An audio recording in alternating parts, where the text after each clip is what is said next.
یہ بڑی سادہ بات ہے کہ جابر آئے اور حکمران آئے اور انہوں نے مختلف عنوان سے حدیثیں لکھوائیں اور گھڑوائیں، تو اسی لیے تو اتنا روبس کرائٹیریا مینٹین کیا گیا، اور وہ الحمدللہ پورا کا پورا مینٹین ہے، اس کی بیس پر حدیث کی صحت پر حکم لگایا جاتا ہے۔ یہی تو وہ سائنس ہے جس سے محدثین تمسک کرتے ہیں اچھی طریقے سے، اس میں ان کا خوض ہے، اس میں وہ بہت گہری نظر رکھتے ہیں، اور پھر اس کو باقاعدہ بتاتے ہیں، گویا دودھ کا دودھ اور پانی کا پانی کر دیتے ہیں۔ کتنی گھڑی گئیں، کتنے لوگوں نے گھڑی، والد کا نام بھی وہی رکھا۔ ایک صاحب کا تو واقعہ یہ ہے کہ امام احمد بن حنبل کے سامنے کھڑے ہیں اور ان کے سامنے ہو کے کھڑے ہو کے بات کرتے ہیں، حدیث بیان کرتے ہیں۔ حدیث بیان کرنے کے بعد امام صاحب نے اس سے پوچھا کہ وہ اس کو پہچانتا نہیں تھا، تو پوچھا کہ کس نے تمہیں سنائی؟ کہیں گے نا، نام لیا کہ امام احمد کا کہ تذکرہ کیا ان کے والد کا، تو کہیں گے بھائی یہ تو میں ہوں، تو کہیں گے تم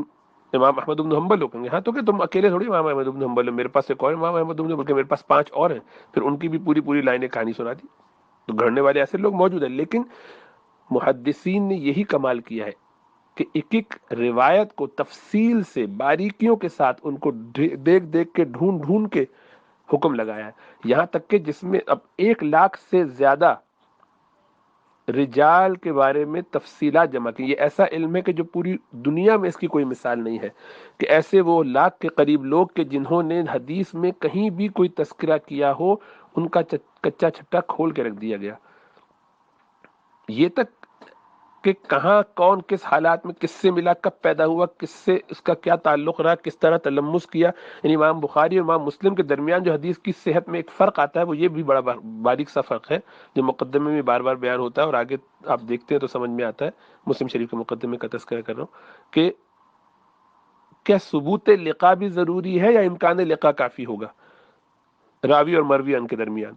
اب یہ ایک موٹا سا اصول ہے، اس بنیاد پر امام مسلم نے باقاعدہ اس فکر پہ ایک درجے میں، امام بخاری پر نہیں لیکن کچھ ایسے لوگوں پر تان کیا ہے، علی بن مدینی اور شاید اور کچھ لوگوں پر، بعض لوگوں کا خیال ہے کہ امام بخاری پر، لیکن امام بخاری سے ان کا تعلق بہت محبت اور دوستی کا تھا، ان کے استاد تھے باقاعدہ، اور ان کو تو اپنا شیخ استاد بہت بڑا مانتے تھے اور بہت ان سے محبت فرماتے تھے۔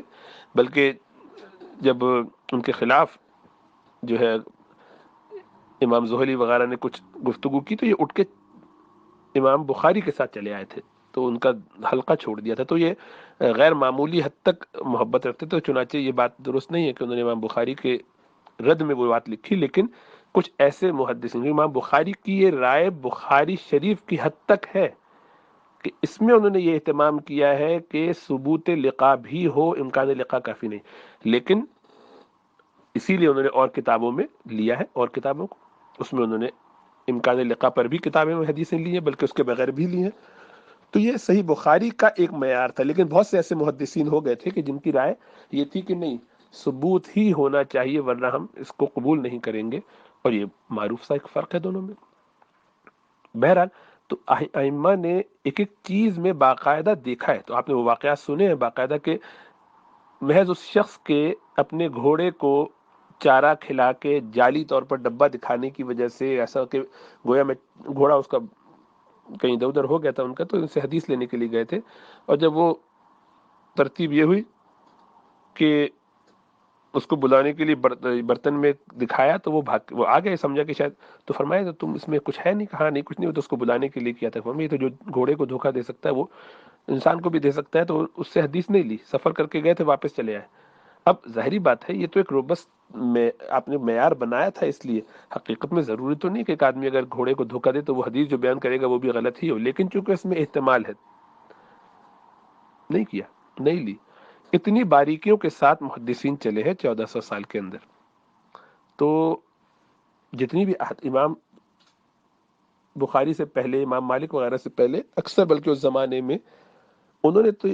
یہ ترتیب رکھی تھی کہ تمام احادیث کو جمع کر دیا جائے گا۔ بعد والوں نے جیسے امام بخاری وغیرہ نے پھر اس میں کیا ہی یہ ہے کہ اصل میں چھانٹ چھانٹ کے الگ کیا، اسی لیے امام اسحاق ابن راہوی جو ان کے استاد ہیں رحمۃ اللہ علیہ، انہوں نے یہی کہا کہ میں چاہتا ہوں کہ تم میں سے کوئی اس کام کو کرے، اور پھر امام بخاری نے تو اس وقت یہ نہیں سوچا تھا، لیکن ان کو اللہ کے رسول صلی اللہ علیہ وسلم کے حوالے سے خواب آیا، اس خواب کی بنیاد پر انہوں نے خود اپنی کتاب میں لکھا، اپنے بارے میں بتایا، اس خواب نے ان کو اس پر